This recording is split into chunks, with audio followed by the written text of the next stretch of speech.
What happens after 666 minutes without sleep? What kind of toll does it take on the human mind and body? Don't try this at home, folks. This is not just a warning, it's a plea for your safety. Our story today is about a scientist who decided to push the limits of human endurance and sanity. A tale that blurs the line between scientific curiosity and sheer madness. Meet Dr. Charles, a brilliant but obsessive researcher. His mind was a labyrinth of questions, and he was determined to find answers, no matter the cost. He had one chilling question. What happens to the human mind after extreme sleep deprivation? A question that would lead him down a dark and twisted path. So, he locked himself in his lab, determined to stay awake for 6 days, 6 hours and 6 minutes. A number that seemed almost symbolic in its malevolence. Day 1 was uneventful. Just the usual fatigue and irritability. He felt the weight of his decision but remained resolute. But by day 2, things started to get eerie. The shadows in his lab seemed to take on a life of their own. Shadows seemed to stretch and whisper, murmuring secrets he couldn't quite catch. It was as if the darkness itself was conspiring against him. He brushed it off as tricks of his tired mind. After all, he was a man of science, not superstition. By the 3rd day, faces began to appear in the walls. Distorted, grotesque faces that seemed to mock his very existence. Glimpses of eyes watching him, mouths moving silently. It was as if the walls themselves were alive, bearing witness to his descent into madness. He knew they weren't real, but the fear felt real enough. His rational mind was at war with his primal instincts. He was still determined. His resolve was unshaken, even as his sanity began to fray.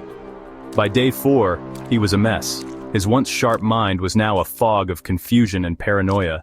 His reflection in the mirror was a stranger, a ghost of the man he once was. Bloodshot eyes, gaunt cheeks, a haunted expression. He barely recognized himself. He laughed it off, but his laughter was hollow, echoing in the empty lab, a sound that sent chills down his own spine. Day 5 brought the worst.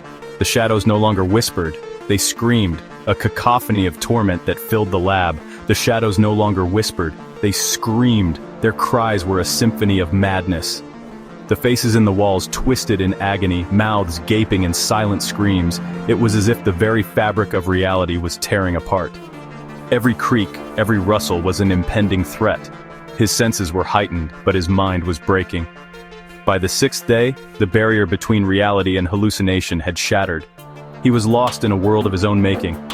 He saw himself, standing in front of him, a mirror image, a doppelganger that mirrored his every move. It spoke to him, words dripping with madness. Words that made no sense, yet felt profoundly true. Finally, the moment arrived. The culmination of his experiment. 6 days, 6 hours, and 6 minutes.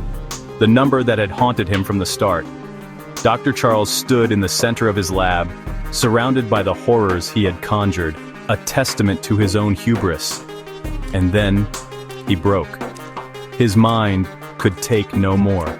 He started laughing, a laugh that was both a release and a surrender. A laugh that grew louder and more hysterical, echoing through the lab. A sound that marked the end of his sanity. His mind had shattered, consumed by the horrors of sleep deprivation. A brilliant mind lost to the abyss. The screen goes black, a silence that speaks volumes. Remember, folks, never try this experiment. The human mind is fragile, and sleep is its sanctuary.